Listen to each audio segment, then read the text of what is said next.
Hi, today we're going to discuss a new chapter which is on decision making, and these are the elements that we are going to discuss in this particular chapter: the types of decision making, types of condition under decision making, and decision making process.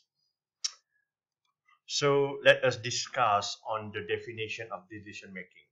It is a process through which managers and leaders at all levels in any form of organization identify and resolve problems and capitalize on opportunities. Because as a manager in our everyday work life, we are going to be dealing with a lot of organizational issues. Sometimes we need to deal with conflicts that occur within the organizations. Sometimes we are being presented upon with an opportunity, and you need to decide whether or not you want to grab on the opportunity. And sometimes you are being given with limited choices, and you have to decide which course of action that you are going to pursue. So we are going to make decision a lot of time and many times in our while we are working at any form of organization, and even in our daily life also we are making choices and we have to make decision.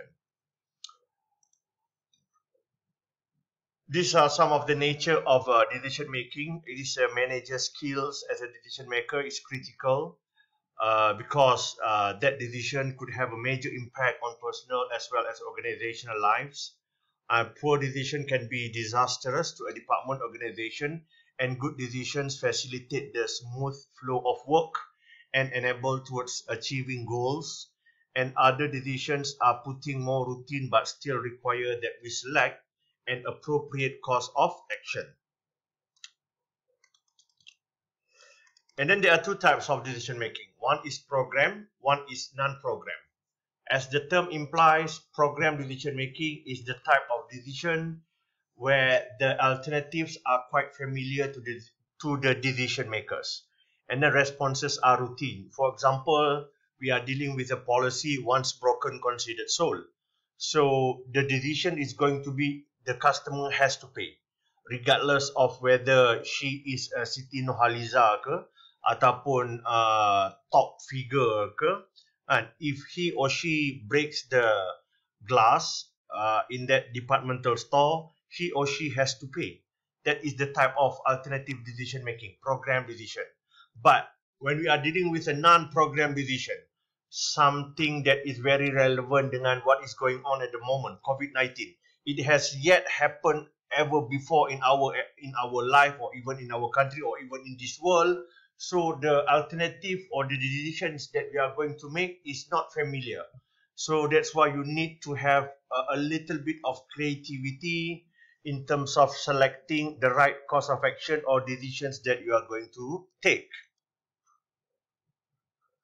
And program decisions are in response towards routine situation, and non-program decisions to situations that are unique and unstructured or poorly defined, meaning that you first time encounter that kind of situations. It has never occurred in your organization before, so you are not familiar.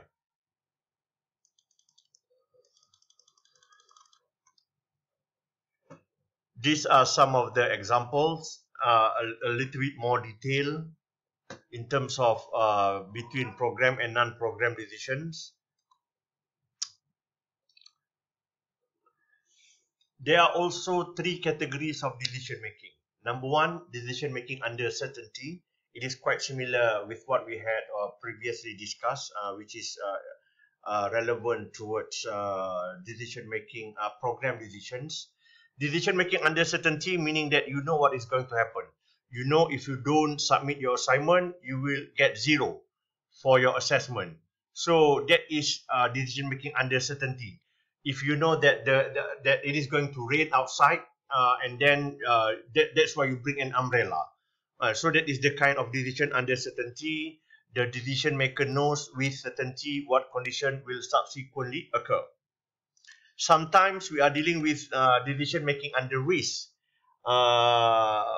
the keyword under this category is that the probability are used to obtain expected values of outcomes for each decision or alternative. For example, you need to invest in project A, B, and C.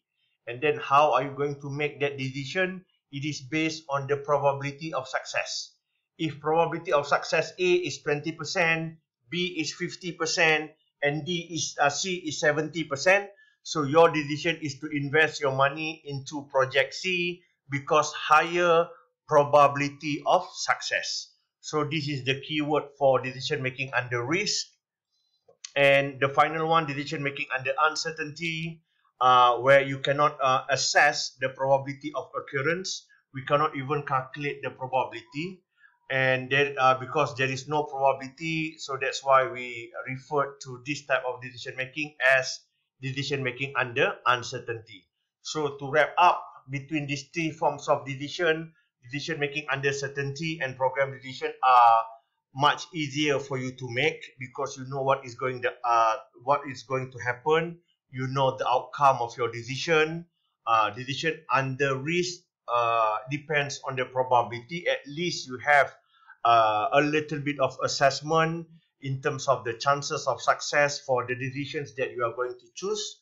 But decision making under risk is the most critical one and the most complex one because there is no probability and you have no experience, and that's why it is the most difficult form of decision making category.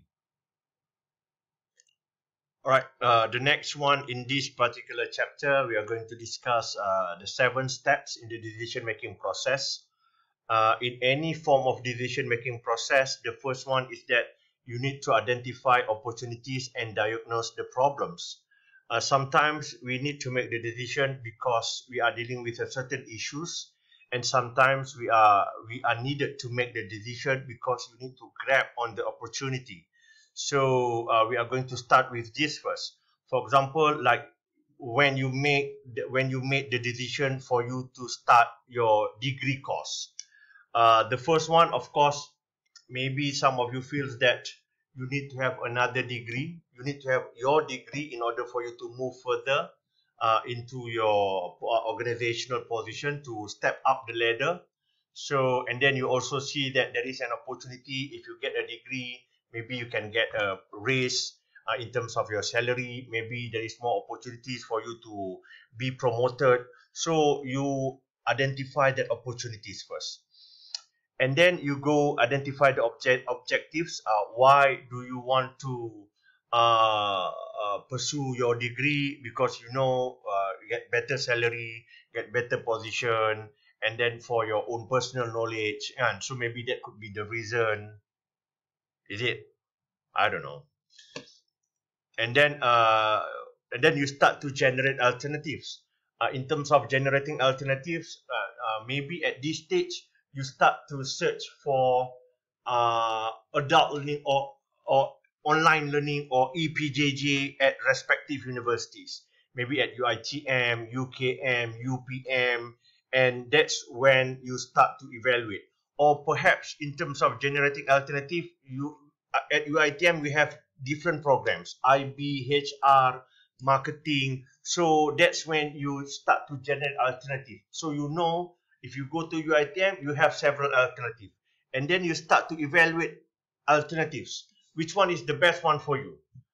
So you look at whether, based on your background, based on your current position, which of the program that you are going to embark that could benefit you more, that could benefit you better. So that is part where you evaluate the alternative. And then you make the decisions. Okay, I'm going to pursue HR degree in HR, and I'm going to meet up with this lecturer, Dr.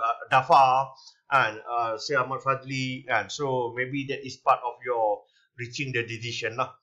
And then you choose implementation strategy, and then finally we monitor and evaluate from time to time. How did we do in the program, in the course?